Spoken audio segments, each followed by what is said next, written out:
Muito bem. Então, bom dia.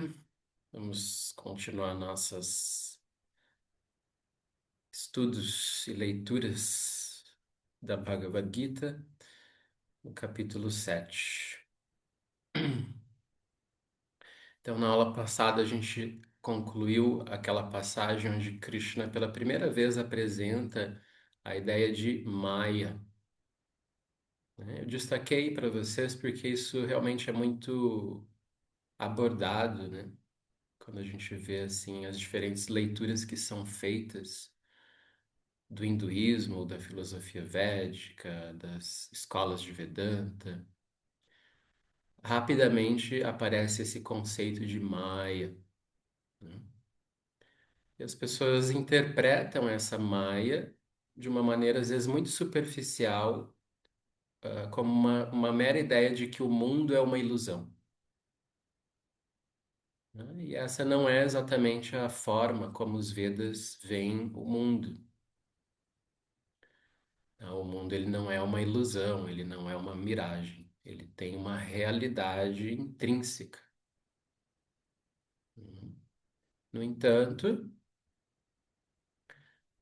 chamamos, né, aqui de Maya justamente o poder de encantamento que o mundo tem sobre nós, seres conscientes, que estamos aqui para vivenciar o mundo. E esse encantamento ele acontece muitas vezes nos prendendo, né? A determinados tipos de desejos, a determinados tipos de propósitos, que são muito pequenos, né, considerando a nossa real necessidade de realização espiritual, né? Então, por exemplo, um dos grandes encantos que o mundo exerce, né, sobre as pessoas é, por exemplo, o desejo de ser rico, é, por exemplo, o desejo de ser famoso, o desejo de ser alguém importante. Uhum. A gente está agora acompanhando a Copa do Mundo, né? Nesse mundo dos esportes existe esse estrelismo também, né? Tá todo mundo tentando ser aquele que faz mais gols, né? Ser aquele que vai terminar o campeonato ganhando algum tipo de medalha ou troféu de melhor isso, melhor aquilo outro, né? Então, são esses tipos de encantos que o mundo exerce sobre nós, né? Ele apela para as nossas aspirações egóicas, né, para os nossos desejos sensoriais. E dessa maneira a gente vai se prendendo, né, nessas pequenas experiências, de modo que a gente vai perdendo a nossa capacidade de fazer uma leitura mais ampla do todo. Essa é a ideia de Maia, justamente esse encanto, né, que o mundo exerce, fazendo com que a nossa visão ela se reduza, ela se encolha. E aí a gente perde essa percepção mais ampla do todo, né? Por isso, Krishna diz na Bhagavad Gita que essa Maya, ela é sua energia divina. Porque ela está ali, como eu disse para vocês, tanto para ocultar Deus, mas ela também existe como o que está ali para revelar Deus. Então, a maneira como a gente se relaciona com o mundo, ela pode ser nessas duas direções, né? De construção de sabedoria, para que a gente possa entender o mundo e perceber a presença de Deus no mundo, ou ela pode ir nesse caminho de ignorância, de modo que eu me prendo às pequenas coisinhas egóicas e sensoriais, né, no mundo, e dessa forma Deus fica escondido de mim. Eu não consigo perceber essa natureza de Deus. Então vamos continuar a leitura do texto.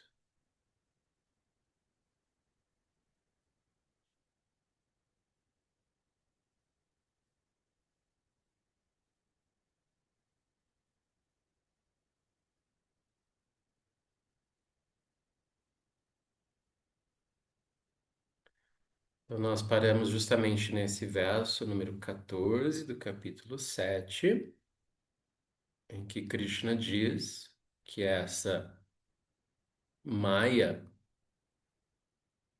ela é a sua energia divina, né? Ele chama, né, a Maya de Daivi, né? É a ideia de divino conjugado aqui no feminino, né? Então, quer dizer que ela é a sua energia divina, que consiste nos três gunas, né? Então, esse mundo, esse espetáculo do mundo, né, ele está acontecendo movido pelos três gunas, sattva, rajas e tamas, né? Aquelas três forças que geram equilíbrio, movimento e inércia. E ele diz que é muito difícil superar essa maia, transpor essa maia, né? Enxergar para além dessa maia, né? Então é isso que ele está trazendo. Essa maia ela é tão envolvente, né, que a gente fica ali inebriado nesse espetáculo do mundo, dos três gunas atuando, né, gerando todos os acontecimentos do mundo. E a gente fica tão inebriado nisso que é muito difícil transpor, enxergar algo além disso. Mas aí Krishna diz uma coisa bem importante aqui nesse verso, né? Ele diz assim: mas aquelas pessoas que se refugiam em mim, ou seja, essas pessoas que buscam refúgio na natureza de Deus, essas pessoas estarão aptas a transcender esta maia, né? Não no sentido de que elas vão negar o mundo, mas no sentido de que elas vão enxergar algo além, algo maior do que só os fatos do mundo acontecendo diante dos seus olhos.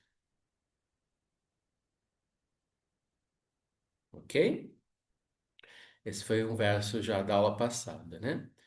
Então, ah, nos próximos quatro versos que a gente vai ver hoje, Krishna ele faz menção a um grupo de pessoas que se afastam dele e um grupo de pessoas que se aproximam dele, né? Então ele primeiro vai falar sobre esse grupo de pessoas que se afastam dele. Que vejam que aqui no verso 14 ele acabou de dizer assim, né? É muito difícil transcender esta maia, porém aqueles que me buscam, aqueles que buscam refúgio em mim, são capazes de transcender essa maia. Então agora ele vai falar sobre as pessoas que não o buscam e as pessoas que o buscam, né? Então no verso 15,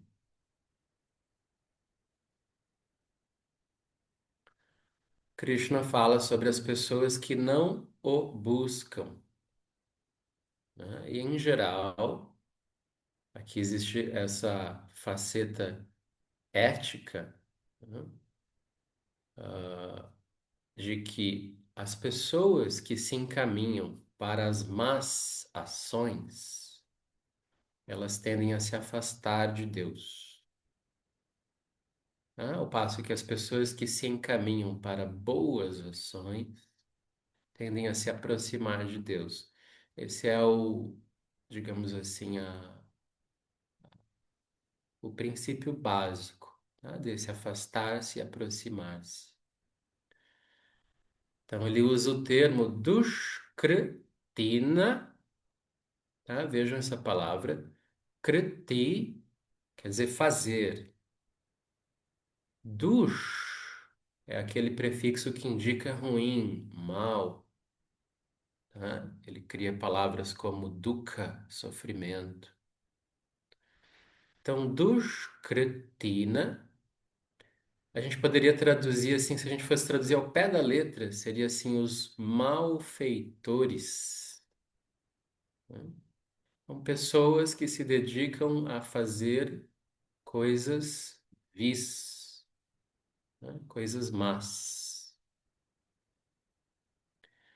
E aí ele categoriza, né, esses malfeitores, esses dushkritinas, em quatro tipos. Então, primeiro ele cita o mudha. Então, mudha é uma palavra que indica a pessoa que está iludida, inebriada, equivocada, mergulhada na ignorância.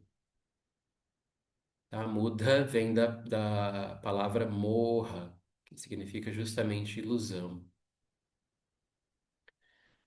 Então, esse muda, ele está sendo traduzido aqui como o tolo, né? Então, aquela pessoa que está iludida, ela está tão deslumbrada com o espetáculo da Maia, né? Que ela não consegue ter uma visão mais ampla das coisas. Então, ela leva a vida assim totalmente conduzida por suas motivações egóicas e sensoriais, né? E dessa maneira, essa pessoa se afasta de Deus. Em seguida, ele cita o Naradhama. Naradhama. Então, esse termo, né, esse Adhama, ele indica Adho, que quer dizer para baixo, né? Quem estuda os asanas do yoga, né, lembra que existe aquela Adho Mukha Svanasana, né? Esse Adho é a palavrinha que indica para baixo. E Nara significa pessoa, ser humano. Então, Naradhama seria essa pessoa baixa, essa pessoa que está indo para baixo. E aqui o Ramanuja ele destaca que são pessoas que mesmo tendo ouvido instruções espirituais, elas rejeitam essas instruções espirituais, elas recusam, né? Elas dizem, não quero saber disso. E continuam indo pelo caminho, né, do mero encantamento egóico ali com Maya, né? Alimentando apenas o seu ego, né, e seus desejos mundanos, vamos dizer assim, né?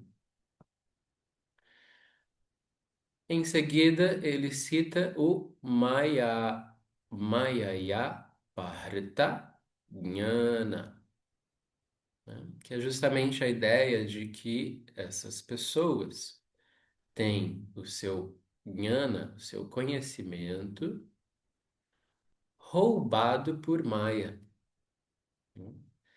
Então, Maya tem esse poder inebriante tão forte, né? Ela rouba o conhecimento da pessoa, né? Se existe um grande roubo ao qual a gente está sujeito nesse mundo e a gente não percebe que a gente está sendo roubado, né, é que Maya tem esse poder de roubar o nosso conhecimento e deixar a gente na pobreza da ignorância,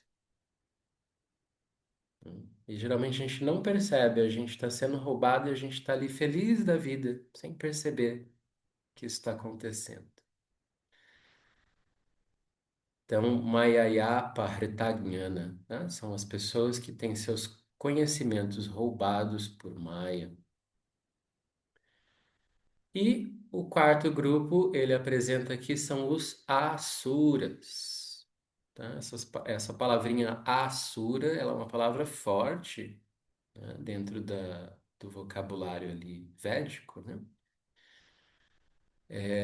Porque ela se refere a uma classe de seres que são considerados realmente seres demoníacos, né? A gente não tem uma tradução melhor para isso, a gente vai ver geralmente essa tradução, demoníaco. O Ramanuja ele afirma que a característica principal de um ser demoníaco é que essa pessoa ela odeia Deus, ela tem um ódio por Deus. Tá? Porque o ser demoníaco ele é tão egóico, que ele não consegue suportar a ideia de que existe um poder superior a ele. Então essa ideia ela é insuportável. Não, ninguém pode ser mais poderoso do que eu. Como assim existe um poder superior a mim? Então a pessoa odeia essa ideia. Né? Essa é a característica principal do Asura. Vamos ver então a tradução desse verso. Então Krishna está dizendo assim: os malfeitores, tá? Vou traduzir aqui bem ao pé da letra, né? Dushkritina, os malfeitores, que são o tolo, tá? Ou o iludido, as pessoas baixas, aquelas pessoas que são privadas de conhecimento devido à ilusão de Maya, e aqueles que são dominados por uma natureza demoníaca. Eles não buscam refúgio em mim. É isso que Krishna afirma aqui, né? Essas pessoas se afastam dele. As pessoas não buscam refúgio nele. E aí, então, no verso 16, Krishna vai mostrar agora o oposto. Tá? Então, ele vai falar sobre o Sukritina, as pessoas que se dedicam a fazer o bem. Né? Ele também divide elas em quatro e explica que essas pessoas que praticam o bem, de alguma forma se aproximam de Deus. Tá? Então, agora a palavrinha aqui, ó, sukritina, tá? Em oposição a dushkritina. Sukritina seria então literalmente o benfeitor. Então, quais são esses quatro grupos de benfeitores? Né? O primeiro é chamado de Artha. Então, essa pessoa, a gente vai traduzir aqui como sendo o aflito, o sofredor. É dito que o sofrimento, a aflição, né, ela pode levar também a pessoa nessas duas direções opostas. Existem pessoas que, devido ao sofrimento que elas sentem, elas vão se brutalizando, né? Elas vão se tornando pessoas duras, pessoas muitas vezes más, vingativas, né? Amargas. Então, isso é um tipo de possibilidade que o sofrimento gera, né? A gente vê exemplos assim, de pessoas que vão ficando calejadas com a vida e vão se encaminhando assim para um estado de espírito assim muito ruim, no sentido de que a pessoa ela vai se tornando realmente assim amarga, vive com mau humor, distrata as pessoas, fica super egoísta, vingativa, violenta, agressiva, né?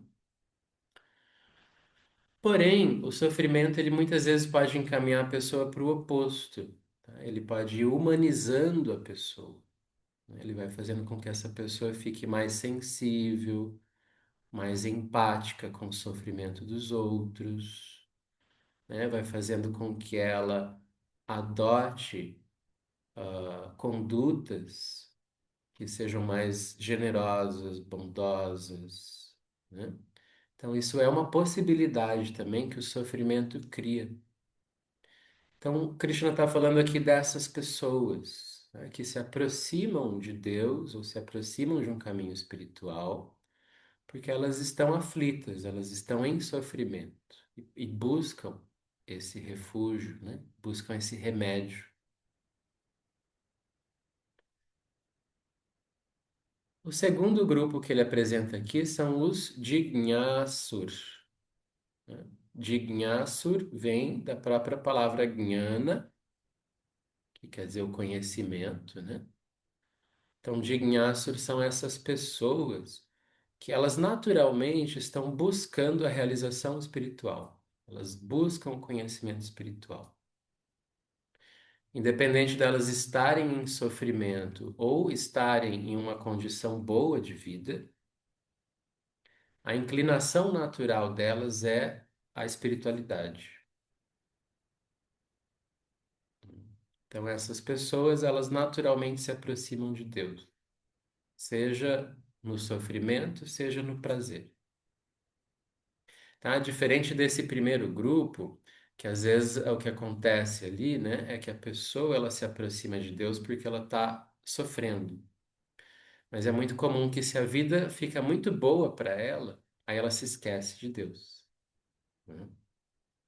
Aí ela pensa, ah, agora a vida tá boa, aí agora eu não preciso, né? O Dignassur não é assim, tá? Mesmo a vida estando ruim ou estando boa, ele tem essa inclinação de buscar, né, a realização espiritual. O terceiro grupo é chamado de Artharthi, né? Essas são as pessoas que buscam a prosperidade no mundo, né? E elas acreditam que uma vida religiosa, uma vida pia, uma vida devotada a Deus, vai ajudar elas a ter essa prosperidade mundana, né? Isso é muito, muito comum, né? Se a gente for olhar na história da humanidade, né? E todos os tipos de expressões religiosas e grupos religiosos, tá? Em todos os grupos. Não é assim só, aquele, o evangélico, o protestante, né? A gente vai ver isso também no católico, a gente vai ver isso no hindu, a gente vai ver isso no budista, a gente vai ver isso em todos os grupos. Pessoas que estão praticando aquilo, no fundo, o maior desejo delas não é a realização espiritual em si, são os benefícios materiais, né? A prosperidade mundana que elas podem alcançar com essas práticas. E Krishna considera essas pessoas como pessoas que se aproximam dele, né? Ele não vai dizer assim, não, isso não pode, né? Isso não deve acontecer. Ele diz, se a pessoa ela tem uma inclinação materialista, é melhor que ao invés dela ser puramente materialista, ela seja um materialista que de alguma forma reverencia, né? Se devota a algo espiritual. E por fim, Krishna cita o Gnani, né? Quem que é o Gnani? É essa pessoa que já vivencia uma realização espiritual, né? O Gnani é aquele que a gente tanto falou nos primeiros 6 capítulos, né? Aquela pessoa que alcançou aquela realização de que ela é a Atma, ela é a energia espiritual. E ela tem aquele samatvam, aquela visão equânime. Ela percebe que todos os seres vivos são seus iguais, porque todos os seres vivos comungam dessa mesma natureza espiritual. Esse é o Gnani, né? E essa pessoa, ela de uma certa forma, ela se regozija nessa visão, nessa realização espiritual.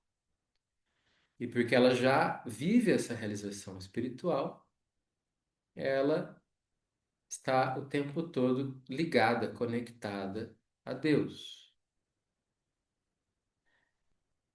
Então vamos aqui à tradução do verso.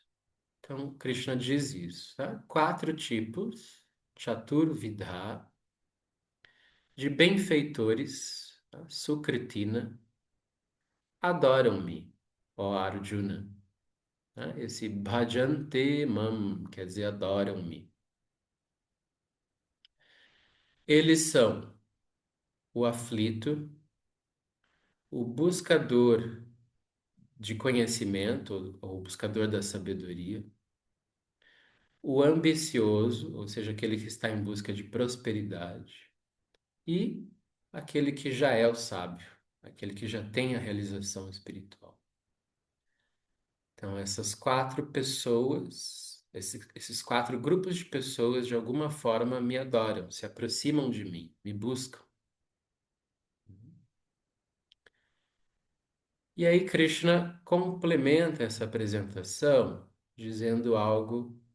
Ele vai destacar aqui agora o Gnani, esse sábio, né, que tem a realização espiritual. Então, ele diz assim: de todos estes, o Gnani, tá, o sábio, estando sempre. Essa palavrinha steadfast aqui do inglês, tá? Ela indica essa ideia de nitya yukta. Esse yukta aqui a gente já viu muitas vezes, tá? É o particípio passado da palavra yoga, que quer dizer união. Yukta quer dizer unido. Então, nitya yukta quer dizer assim, sempre unido. Em outro momento eu brinquei com vocês que yukta seria assim, a tradução seria yogado, né? Ele está sempre em estado de yoga, ele está sempre vivendo esse estado de união, né? Então ele diz assim, né, que destes, o sábio, estando sempre unido em yoga e devotado ao um, né, eka, né, devotado a essa percepção da unidade. Deus é essa unidade, né? Então, essa pessoa é o maior de todos, né? Ela é o mais destacado, né, de todos esses grupos de buscadores. E aí ele diz por quê? Olha só que bonita essa passagem, né? Pois eu sou inexpressavelmente querido para o sábio, e ele também é muito querido a mim, né? Então aqui tem essa tonalidade aqui de Bhakti, né? Da questão devocional que vai sendo apresentada nesses capítulos, porque existe uma relação de amor entre o sábio e Deus, né, que é uma relação recíproca, né? Porque ele diz aqui: eu sou muito querido ao sábio, né? Ou seja, quem é o sábio? O sábio é uma pessoa para quem Deus é alguém muito querido, né? Diferente daquele que busca prosperidade, que faz ali só uma troca com Deus, né? Então, Deus tem um papel na minha vida que é assim, me prover, me dá as coisas que eu preciso. Mas para o sábio não é assim, né? Para o sábio, a simples existência de Deus é algo muito amada por ele, né? Existe essa diferença. A gente vê, por exemplo, nas relações entre as pessoas, né? Por exemplo, um filho pode gostar muito da presença dos pais, pensando no quanto os pais são capazes de atender os seus desejos, né? Ah, eu gosto do meu pai e da minha mãe porque eles atendem os meus desejos, né? Mas existe essa outra postura que é mais madura, né? Da pessoa pensar assim: eu amo os meus pais por quem eles são, pela simples presença deles, né? Pela simples existência deles. E não pelo quanto eles atendem ou não atendem os meus desejos pessoais. Então, Krishna diz isso aqui, né? Por que que o sábio é o mais destacado entre todos esses buscadores? Porque para o sábio eu sou muito querido, eu sou muito amado. E igualmente, né? Eu amo muito esse sábio. Isso que Krishna diz aqui no verso 17. E para a gente completar, vamos só ver agora o verso 18. Só a palavra querido, tá? Só para a gente não perder aqui a oportunidade, essa é uma palavra importante do glossário, é priya, né? Então essa palavrinha aqui, ó, aparece duas vezes no verso, tá? Priya, aqui, ó, priyaha. Priya quer dizer isso. Muito querido, muito amado. Tá? Aqui no inglês está como o dear to, né? Ser querido, ser amado. Bom, e aí para a gente fechar, no verso 18, Krishna então completa essa ideia, né? Dizendo assim: nobres, contudo, são todos eles. Né? Então ele está dizendo assim que todos os buscadores, todos aqueles quatro grupos de pessoas que se aproximam de Deus de alguma forma, são nobres. Né?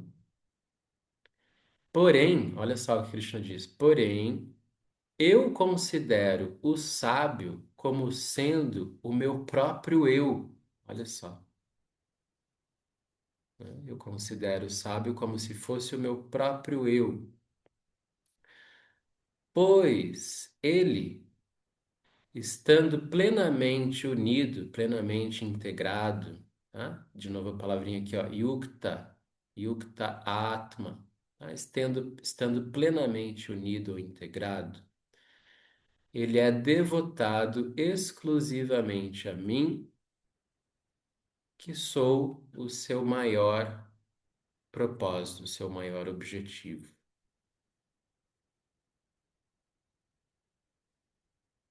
Ok? Então vamos até esse ponto.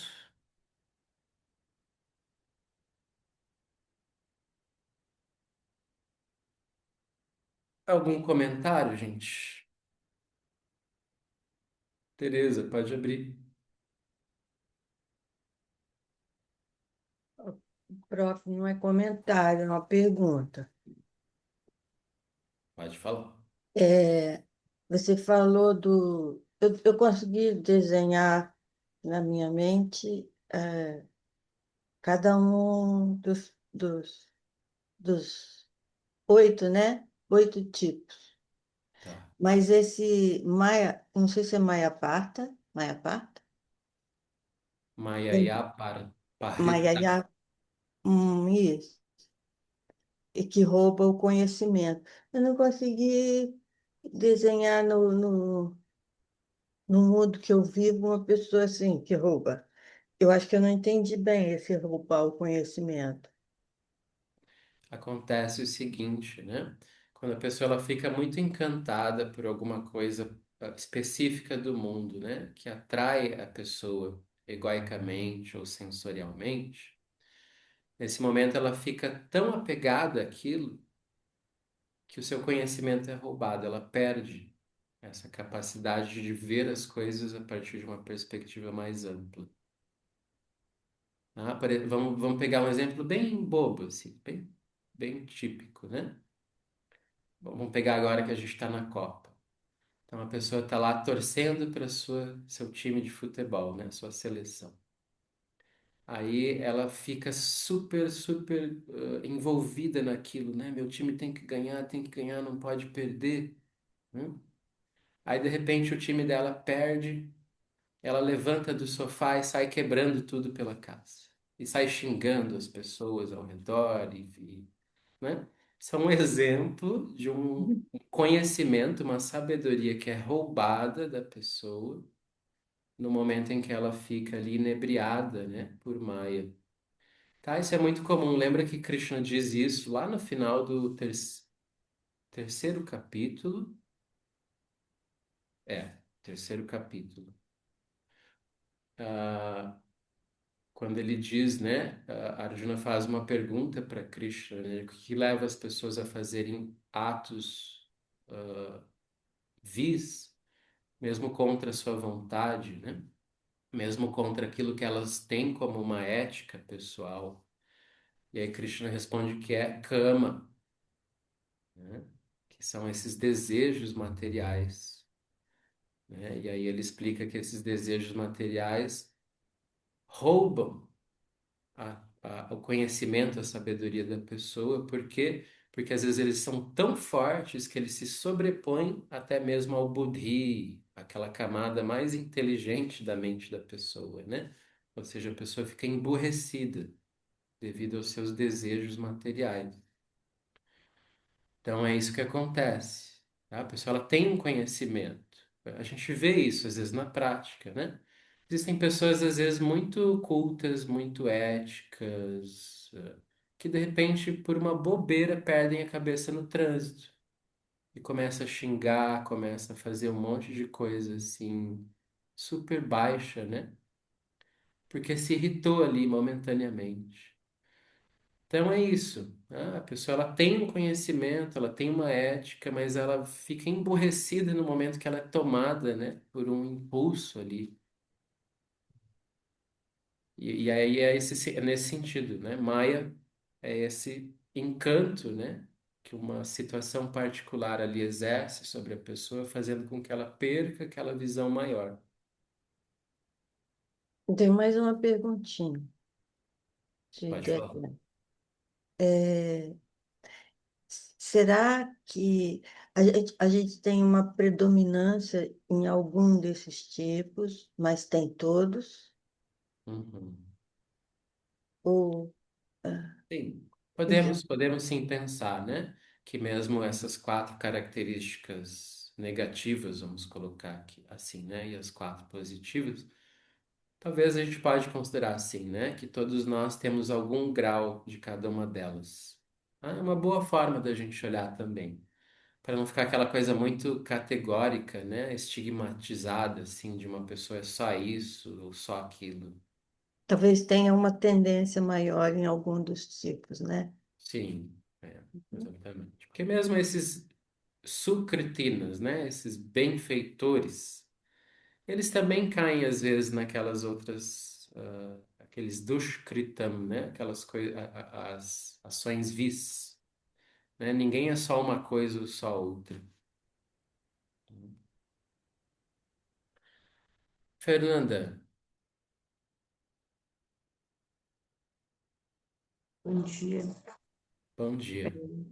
Marra, quando você usou o termo Asuras, me lembrou os reinos do, do budismo.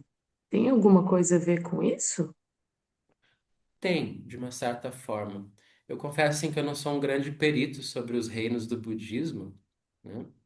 Mas existem realmente esses reinos dos Asuras. Acho que se usa até, acho que a mesma palavra, não sei, Egon pode até me ajudar É a aqui. mesma palavra, por isso que eu perguntei. É, Eu também não tenho grande conhecimento, mas eu lembrei da palavra. isso.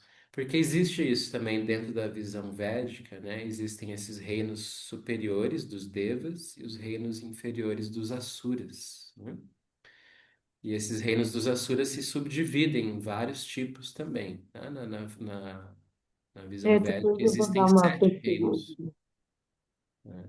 Na visão védica existem sete reinos de Asuras. São diferentes tipos de Asuras, né? Mas a característica básica desses Asuras é que eles são tão egóicos, que eles odeiam qualquer ideia de que exista um poder superior a eles. Esse é o que caracteriza o Asura.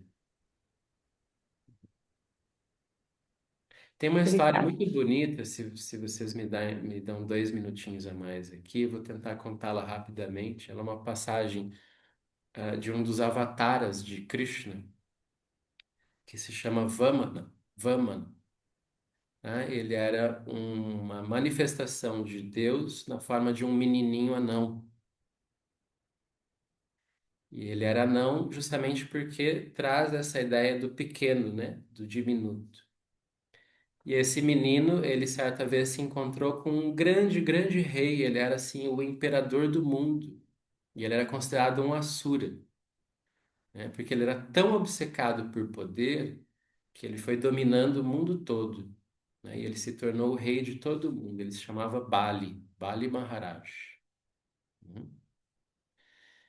E como todo rei, né, o rei ele deve respeito aos brahmanas, né? Porque os brahmanas, sendo as pessoas que têm o maior nível de cultura, né, eles costumam ser pessoas que orientam os reis. E num determinado momento, né, esse rei cruza com esse anão, né, que era um menininho anão. Era Deus disfarçado de um menininho anão. E esse rei, então, eu não me lembro bem os detalhes, né, e o motivo, mas esse rei consente a esse menino um pedido, né? Ele diz assim: bom, já que estamos aqui, né, você e eu sou o rei, dono de todo o mundo, de todo o universo, né, o mais poderoso de todos, eu vou lhe consentir algum desejo, algum pedido que você tenha. E aí esse menino, ele disse assim: eu gostaria que você me desse apenas 3 passos de terra. Eu sou um brahmana muito simples, muito pobre, né? Eu gostaria de ter apenas um pedacinho de terra que eu consiga cobrir com 3 passos, né? E aí o rei pensa assim: bom, ele é um anãozinho, né? O que que são 3 passos, né? E aí é dito que nesse momento tinha o conselheiro desse rei, né? E o conselheiro desse rei sabia que aquele menino anão, ele era Deus disfarçado, né? E ele disse para o rei: não conceda, não conceda o desejo, né? Você vai ser enganado por ele.